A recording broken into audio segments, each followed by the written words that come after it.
Hi from Tokyo, Japan, and welcome to Jeremy's IT Lab. In this section of the course, we'll cover EtherChannel.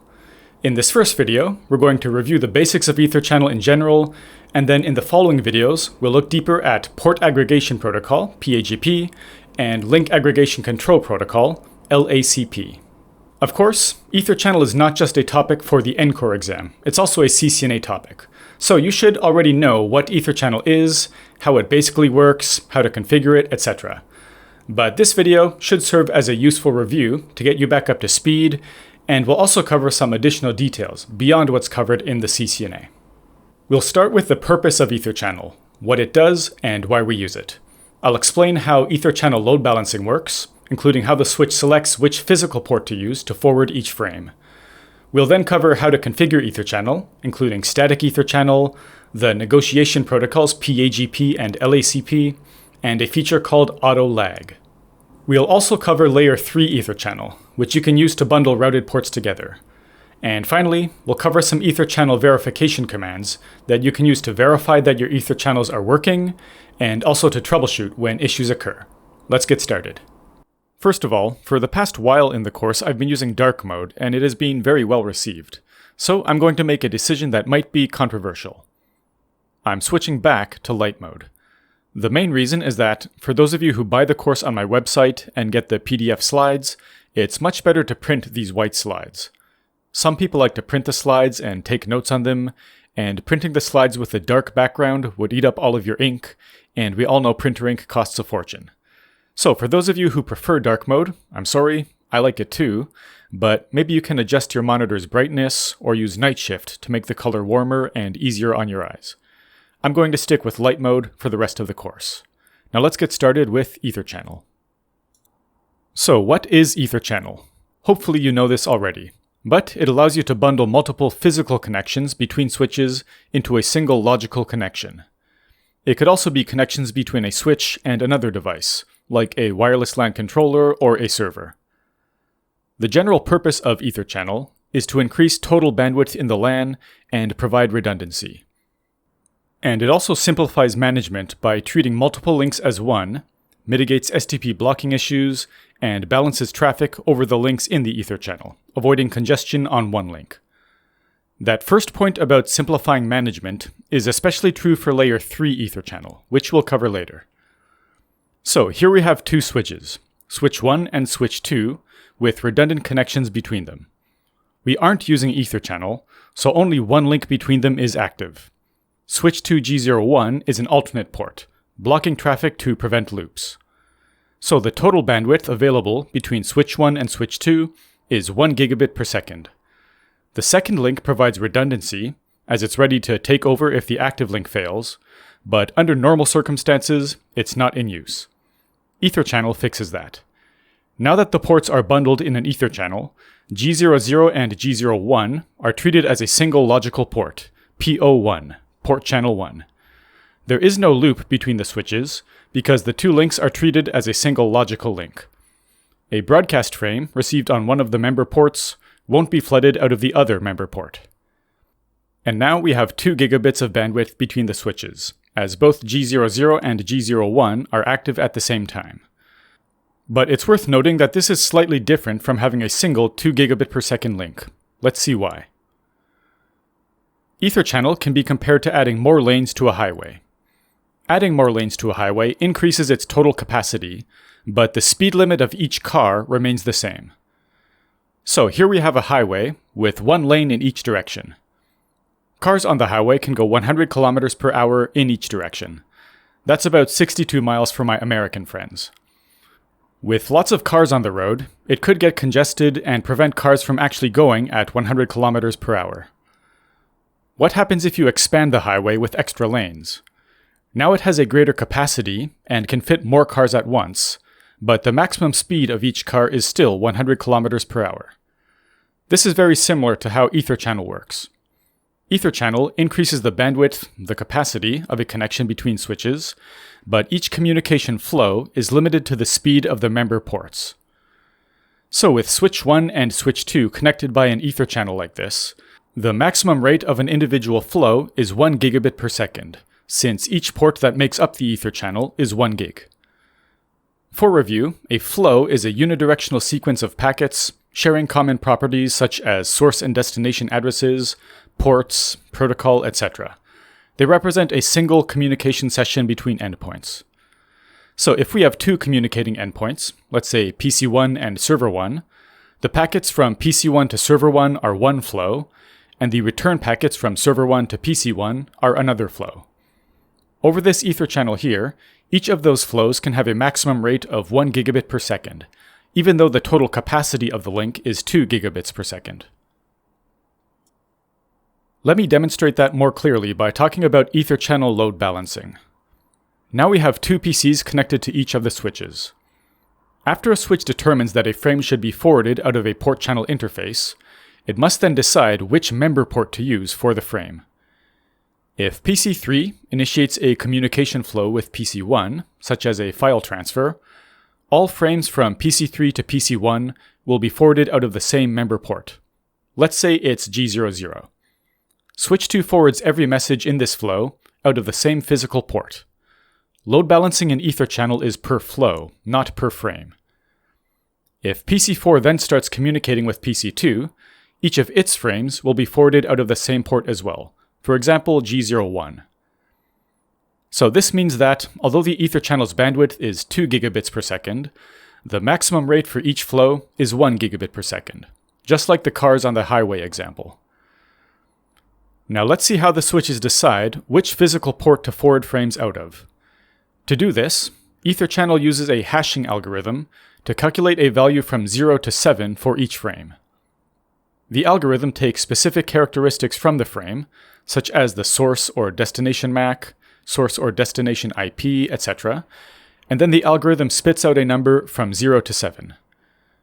Each member port in the EtherChannel accepts a certain number of values. For example, perhaps if the result of the hashing algorithm is from 0 to 3, the switch forwards the frame out of G00. And if the result of the algorithm is from 4 to 7, it forwards the frame out of G01. This is how load balancing is achieved in EtherChannel. However, depending on the number of ports in the channel, the load balancing might not always be equal. This chart shows how it works. If there are 2 ports, each port gets 4 values, like in the example here, 0 to 3 for G00, 4 to 7 for G01. But if there are 3 ports, 2 of the ports get 3 values, and the other port gets only 2 values. For example, 012 for G00, 345 for G01, and 6 and 7 for G02. So more traffic will be forwarded out of G00 and 01 than G02. And the same applies to ether channels with 5, 6, or 7 ports too. Some member ports will get more traffic than others. It's not ideal, but that's just how EtherChannel works. For that reason, 2, 4, and 8 are ideal for the number of ports in an EtherChannel, as each port gets an equal number of values, resulting in more even load balancing. However, even with 2, 4, or 8 ports, the load balancing won't be perfect. That's because the hashing algorithm is deterministic. So frames with the same parameters will always result in the same value, and therefore will always be forwarded out of the same port. Let's see how that can result in uneven load balancing. Hi again, this is Jeremy from the future. After making this video, I looked more into the hashing used to select which physical port in an ether channel forwards a frame. The example I gave uses values from 0 to 7, which comes from a 3-bit hash, giving 8 possible outcomes. That's the only hash size I could find mentioned in Cisco's official documentation. However, it looks like modern switches may use larger hashes, such as 8 bits in some cases, which allows for 256 unique values and much more even load balancing. With a 3-bit hash and 3 links, 2 links get 3 values and 1 only gets 2. But with 8 bits, 1 link gets 86 values and the others get 85, basically an even split. Unfortunately, I couldn't find public Cisco documentation confirming the use of larger hashes, but based on discussions in the community and observed behavior on modern gear, it seems likely. So on modern, higher-end devices, you don't need to worry about using only 2, 4, or 8 links. You'll likely get very even load balancing, even with 3, 5, 6, or 7 links. I doubt this will appear on the ENCOR exam, but it's a useful detail to know. Now back to the video. Okay, now we've got server 1 connected to switch 1, and 4 PCs connected to switch 2. By default, these switches use only the source MAC address of frames to calculate the hash for load balancing. Note that the default load balancing configuration depends on the switch model and software version. You can view it with Show EtherChannel Load Balance. With this configuration, all frames with the same source MAC address will be forwarded out of the same port. Each of these PCs has a different MAC address, so perhaps switch 2 forwards each PC's frames out of a different port like this. Note that it won't necessarily turn out like this. It all depends on the result of the hashing algorithm. But for this example, let's say the traffic is balanced equally. But now we have a problem. Server 1's messages will always use the same port, potentially resulting in congestion. Since all of server 1's replies come from the same MAC address, switch 1 forwards them all out of the same port, G03. Depending on the amount of traffic, this could cause congestion on G03, while G00, 1, and 2 aren't transmitting anything. Fortunately, you can use port channel load balance to configure which parameters are used to calculate the hash.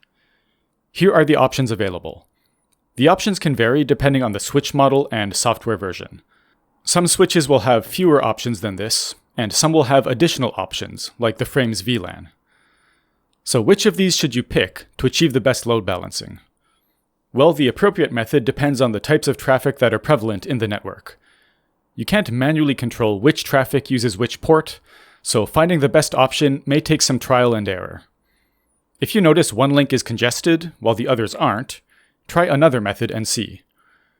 For example, I might try source destination IP, which uses both the source and destination IP to calculate the hash. That would almost certainly result in better load balancing than using just the source MAC address. But there might be an even better option, depending on the types of traffic in the network. Now let's see how to configure EtherChannel. You should remember this from the CCNA, but I'll also introduce something new that you probably aren't aware of yet. EtherChannel can be configured using the channel group mode command in interface config mode. This automatically creates a port channel interface with the specified number. This is the logical interface used for the EtherChannel. Alternatively, you can manually create the port channel first, with interface port channel, and then configure member ports after. Either way works, and the end result will be the same. There are 3 main ways to configure EtherChannel. The first is static, also known as on mode, since it's configured with mode on. When using this mode, the ports join the EtherChannel without any negotiation protocol. It's just a static configuration. The ports form an EtherChannel without checking with the neighboring device. This only works properly if connected to another switch using on mode. You can't combine static EtherChannel with the other methods we'll cover. This method is not recommended unless the remote device doesn't support PAGP or LACP. In a later slide, I'll show an example of why static EtherChannel is not a good idea, but first, let's look at the other methods.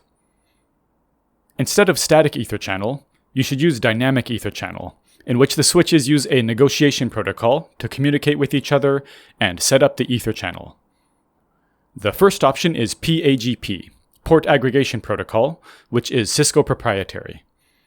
When using this protocol, there are 2 possible modes you can configure. Mode Desirable actively sends PAGP messages to attempt to negotiate an EtherChannel with the neighbor. Mode Auto doesn't actively send messages, but if it receives PAGP messages from a neighbor in desirable mode, it will reply and negotiate the EtherChannel. If both neighbors are in desirable mode, they'll form an EtherChannel. Or if one is desirable and the other is auto, they will also form an EtherChannel. But if both are in auto mode, they won't, because neither sends PAGP messages. They just passively wait. Okay, next is LACP, Link Aggregation Control Protocol, which is an industry standard protocol originally defined in the 802.3 AD standard. This was developed as an open alternative to PAGP, and modern Cisco switches support both protocols. It has 2 modes that are basically equivalent to PAGP's modes.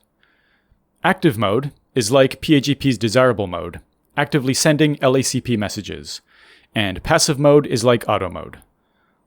Just keep in mind that these protocols don't mix. If one switch is in PAGP desirable mode, and the other in LACP active mode, they won't form an Ether channel. They have to speak the same language, the same protocol, to negotiate the Ether channel. Here's a chart summarizing the valid combinations of channel group modes that will create a functioning Ether channel. Here are the options. For static, there's one option, on plus on. For PAGP, there are two options, desirable and desirable, or desirable and auto. And for LACP, you can use active and active, or active and passive. But this is all CCNA review, so you're probably familiar with this chart already. In the next couple of videos, we'll dive deeper into PAGP and LACP, and look at some details not covered in the CCNA, so that's enough for now. Next, let's address the issue of static Ether channel. I said it's not recommended, and that's because it doesn't perform any checks to make sure the neighboring device is willing and capable of forming an Ether channel. It just tells the ports to form an Ether channel regardless, and that can cause some issues. Here's an example. On switch 1, I configured G00 and G01 to form a static Ether channel. But I didn't do any Ether channel configuration on switch 2. So what happens here? Let's say switch 1 is the STP root bridge. Port channel 1 becomes a designated port, and G00 sends STP BPDUs to represent the port channel interface. That's an interesting point. Only one member port sends BPDUs, not all of them. But that's probably not something you have to worry about for the exam. So switch 2 G00 receives these BPDUs from switch 1, and accepts switch 1 as the root bridge, making G00 its root port. What about switch 2 G01? It doesn't receive any BPDUs, so it's a designated port. I think you can see that this is not a good situation, but let me demonstrate. We now have PC1 connected to switch 1, and PC2 connected to switch 2. PC1 sends a broadcast frame, perhaps an ARP request to learn PC2's MAC address. At this point, switch 1 learns PC1's MAC on G02. It then floods the frame out of one of the ports in port channel 1. Let's say it's G00. Switch 2 receives this frame on G00, and then what does it do? Remember that switch 2 G00 and G01 are not bundled in an Ether channel. They are independent. So switch 2 floods the frame out of G01 and G02. As a result, switch 1 relearns PC1's MAC address on the port channel 1 interface, even though PC1 is actually connected to G02. Now what happens to PC2's ARP reply? Let's take a look. PC2 sends a unicast ARP reply, and switch 2 forwards it out of G00. Switch 1 receives that frame on G00, which is a member of port channel 1. And what happens next? Switch 1 drops the frame. The reason is that if a switch receives a frame on an interface, but the frame's destination is mapped to that same interface in the MAC address table, it just drops the frame. This is for loop prevention, because if switch 1 forwarded the frame back out of port channel 1, either G00 or G01, the frame would just loop between switch 1 and switch 2 indefinitely. So dropping the frame is better. But in any case, PC2's reply doesn't get back to PC1. So that's the main problem with static Ether channel. It doesn't detect misconfigurations like this. If you configured switch 1 to use PAGP or LACP instead, it would recognize that its neighbor isn't configured for Ether channel, and would simply treat G00 and G01 as independent ports.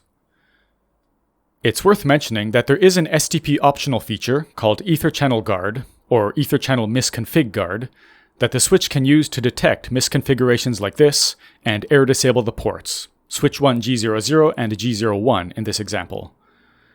But in any case, you should just use dynamic Ether channel unless static Ether channel is absolutely necessary. Regardless of which method you use to create an Ether channel, certain settings must match among ports in a bundle. Those include the port mode, accessor trunk, access VLAN, allowed VLANs, native VLAN, speed, duplex, layer 2 or layer 3 status, etc. There are others, but you don't need to remember them all. Instead of memorizing a list of settings that must match, just ensure that all member ports have matching settings. There are some exceptions. Settings that don't have a direct effect on the port's operation, like the description, don't have to match. but otherwise, just ensure that all settings match. Let's see what happens if the settings don't match. On switch 1's G00 interface, I changed the native VLAN from the default of 1 to 10. In Show EtherChannel Summary, G00 now has the S flag, meaning suspended, so it's not part of the bundle. Not only that, but the interface itself is down. So the lesson here is, make sure that all member ports have matching configuration settings. Another important concept relevant to EtherChannel configuration is inheritance. What that means is that configurations made on a port channel interface are inherited by its member ports. So, for example, if you modify a port channel interface's allowed VLANs, that modification will be applied to the member ports as well. In this example, I modify the port channel's allowed VLANs, allowing only VLANs 10 and 20. I then viewed the configuration for G00, one of the member ports, and as you can see, the same command was applied here automatically. G00 inherited the configuration from port channel 1. And the reverse is true as well. So configurations made on the member ports are inherited by the port channel interface. However, I don't recommend this. Let's see why. On switch 2, I modified G00 and G01 to allow only VLANs 10 and 20. Then, this syslog message appeared. For a split second, G00's configurations aren't compatible with G01's, so the switch says it will suspend G00. But then it applies the configuration to G01 as well, and they are compatible again. And notice the command was inherited by the port channel interface, the reverse of what happened in the above example.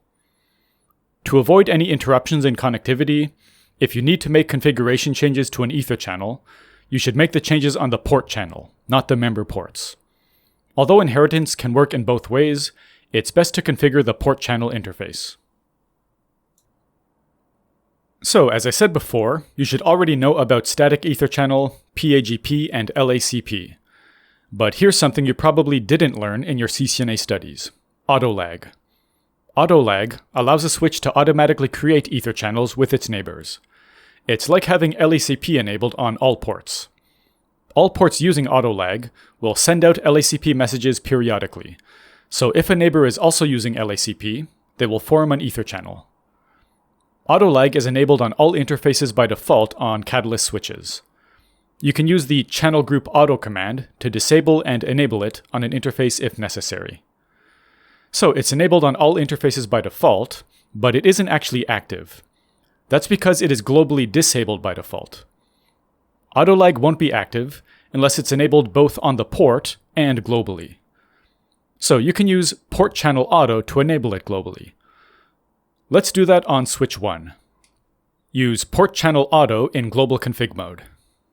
Since autolag is enabled on all interfaces by default, G00 and G01 will then start sending LACP messages to switch 2. But they won't form an Ether channel yet, since we haven't configured switch 2. Autolag can create an Ether channel with a neighbor using autolag, or in LACP active or passive mode. So to make an Ether channel here, we can enable autolag on switch 2 as well. Or we can configure it in LACP active mode, or in LACP passive mode. Any of those will result in an Ether channel between switch 1 and switch 2. Here's a table to summarize how autolag works with LACP. Of these three modes, the only combination that won't result in an Ether channel is passive and passive. Okay, now a couple more points about autolag. It only works with layer 2 Ether channel, not layer 3. We'll review layer 3 Ether channel soon. And port channels created via autolag aren't saved to the config. You can use the command port channel persistent to convert an auto-created Ether channel to a manual one. And why would you do that? Well, it allows you to add configurations to the port channel interface if needed. Alright, that's everything we'll cover for autolag. I recommend exploring it a bit in CML or whatever you're using for labs, and also reading up about it in Cisco documentation. Just Google for Cisco Catalyst Ether channel, and you'll find the relevant docs. Now let's cover layer 3 Ether channel. Routed ports, which you configure on a multi-layer switch with no switch port, can be bundled to form a layer 3 Ether channel. This combines them into a single logical interface, much like Layer 2 EtherChannel. But the benefits of Layer 3 EtherChannels are fewer than those of Layer 2 EtherChannels. Why is that? Well, routed ports don't pose a risk of causing Layer 2 loops and won't be disabled by STP. So Layer 3 EtherChannels don't provide the benefit of increased bandwidth. But they provide a simple way to load balance packets over multiple links, and can be easier to manage than multiple independent links. That's because configuring IP addressing and routing for one logical interface is simpler than doing so for multiple independent interfaces. In the example above, instead of configuring 4 IP addresses, 2 on each switch, you only need to configure 2 IP addresses, 1 on each switch. So how can you configure Layer 3 EtherChannel? There are 2 main ways. In the first method, start by making the member ports Layer 3 with no switch port. Then assign them to the port channel, whether that's static or using PAGP or LACP. And then configure the IP address on the port channel interface. Because the member ports were Layer 3 when the port channel was created, it is automatically made Layer 3 as well. No need to use no switch port on the port channel itself. Now let's look at the second method. It starts with creating the port channel interface and making it Layer 3 with no switch port. Then configure its IP address. After that, we configure the member ports. First, make them Layer 3 with no switch port, and finally, assign them to the port channel. So that's Layer 3 EtherChannel. Perhaps not as common as Layer 2 EtherChannel, but it's useful for reducing the number of independent links you need to create subnets for and configure. To wrap up the video, let's look at a couple of show commands that you can use to verify that your EtherChannels are operating properly and troubleshoot if they aren't.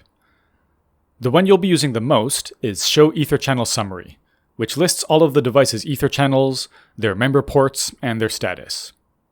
Here's the listing for port channel 1. It has the flags S and U. The uppercase S means Layer 2. To remember it, think of S for switch port. U means in use. This is what you expect for an operational Layer 2 EtherChannel. And here are the member ports, which both have the P flag, meaning bundled in port channel. Again, this is what you should expect from an operational EtherChannel. Here's an example with some different flags. The port channel has the D flag, meaning down. And why is it down? We can find out here. The member ports have the W flag, meaning waiting to be aggregated. You'll find this when you first create the port channel and negotiation with the neighbor hasn't finished yet. G00 and G01 are waiting to form an EtherChannel with the neighbor, so the port channel on this switch isn't up yet. And what if G00 and 01 aren't able to form an EtherChannel with the neighbor? Perhaps the neighbor doesn't have PAGP enabled. As you can see, port channel 1 is still down. And now the member ports have the I flag, meaning standalone. This means they were unable to form an EtherChannel and are functioning as independent ports. For the exam, you should definitely be able to recognize these flags and the problems they indicate. So spend some time in a lab and get familiar with them. And here's one more show command, show EtherChannel port. It lists information about the ports in each of the switch's EtherChannels. At the top, we see group 1, meaning the listing for port channel 1. If the switch had multiple EtherChannels, each would have its own entry, of course. And here we have information for the first member port of the EtherChannel, G00. There's quite a lot of output, but G01, the other member port, has its own entry as well. I left it out because there isn't enough space.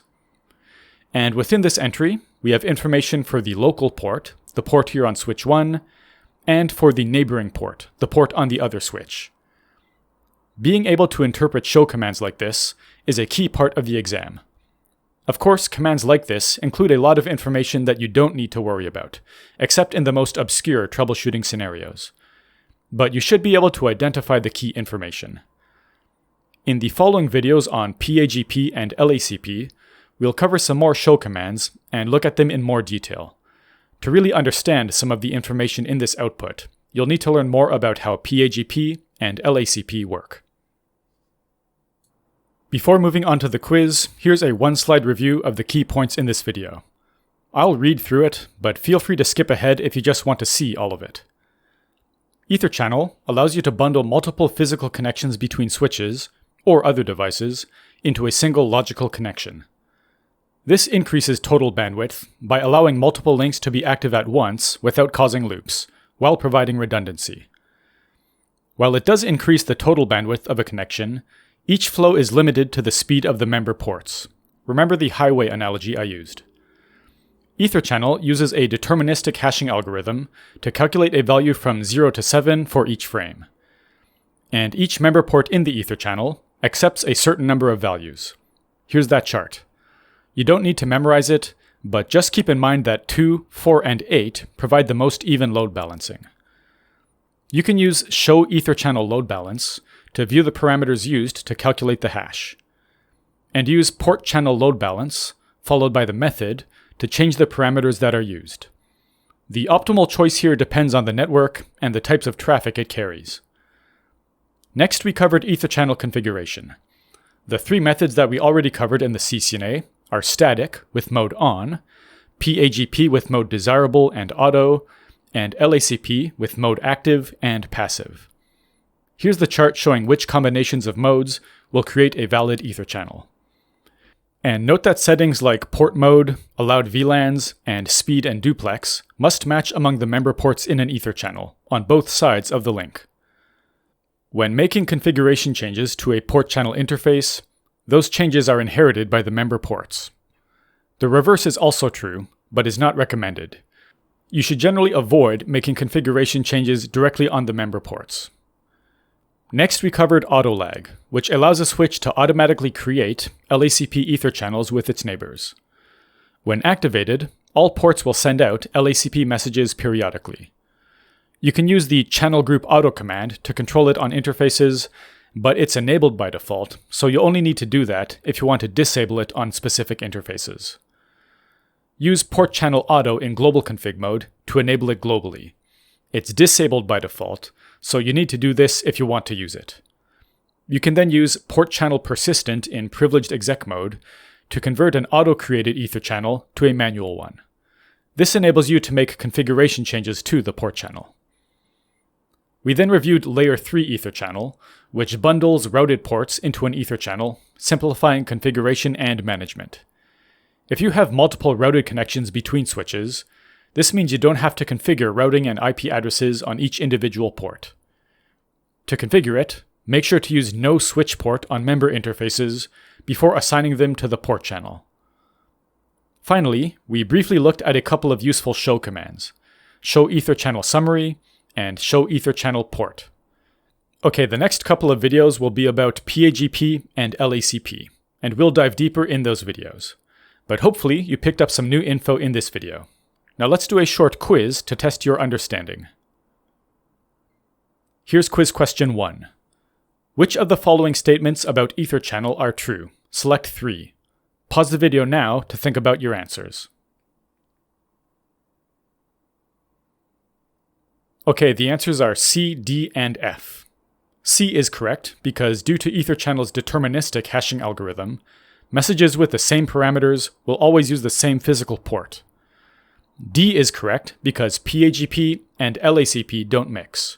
For an ether channel to form, both neighbors must use the same protocol. And F is correct because member ports in an ether channel must have identical configurations, including the allowed VLANs if it's in trunk mode. Now for the incorrect options. A is incorrect because ether channel load balancing can consider other parameters, such as layer 4 port numbers. B is incorrect because autolag only uses LACP, not PAGP. And E is incorrect because in layer 3 ether channel, you should only configure an IP address on the port channel interface, not the member ports. Okay, let's go to the next question. Here's question 2. Which combinations of port channel modes could have been used to configure the following ether channel? Select 2. Pause the video now to think about the answers.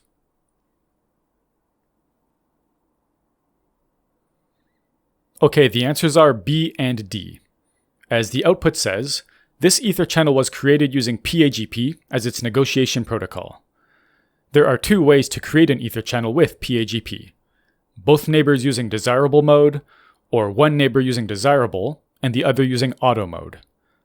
Option A combines LACP and PAGP, which won't work. And option C uses LACP, which would create a valid Ether channel, but the example shown above uses PAGP, not LACP. Okay, that's all for the quiz. And that's all for this video on EtherChannel. Much of what we covered is review from the CCNA, but we also looked at some new stuff, like extra details on EtherChannel load balancing and how to configure auto lag. In the following videos, we'll dive deeper, specifically looking at PAGP and LACP in depth.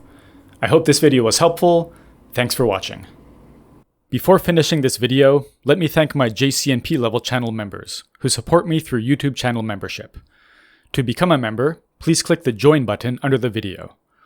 Thanks to Jonathan Makara, George, Gustavo Macedo, Marcel Lord, Dragos Hirnea, Zakib Shah, Mayor Salman, Mark Jackson, Bold 1C1U, Gerald Guillaume, Hector Hernandez, Arpad Conives, 5 Feet, Owad Daniel Brown, Hussein Yavuz, Samuel Tavares, Kevin Hayes, Brian Grant, Georgi Gemejev, Adelson Pereira, Badmark 50484, Alexander Stratan, DMJ2, Steve Cox, Jasper Yim, Pedro Hartman, Tricky Mickey 123456, Jefferson Steelflex, Toxic, Sinan Sarisinar, Wilmer Romero, Daniel Andrade, Dragos George, Philip Jovanovic, Sunny Idigu, Mike Crumby, Hello BPDU, Edificare, Mikhail Chapsky, Hemanth Jabalpuri, Dariush D, Juan Morales, Gonzalo Nicolas, Doomed Soul, Julio Maya, Egreso, Hashem Rodef, Anand Abiankar, Clyde Nkorobindo, Orlando Flores, Adrian Martinez, GG7, Tobe Hedin,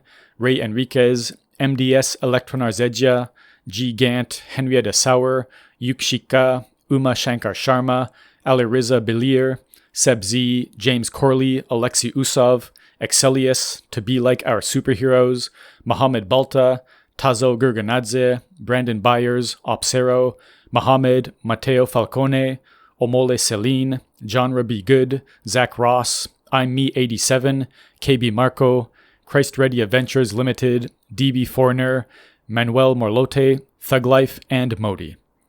Sorry if I pronounced your name incorrectly, but thank you so much for your support. Thanks to you and my other supporters, I am able to make these videos and release them for free on YouTube, so I really appreciate the support. Another great way to support the channel is to like the video, leave a comment, subscribe, and most importantly, share this video with others. So if this video was helpful, I'd appreciate it if you did any of those. Thanks for watching.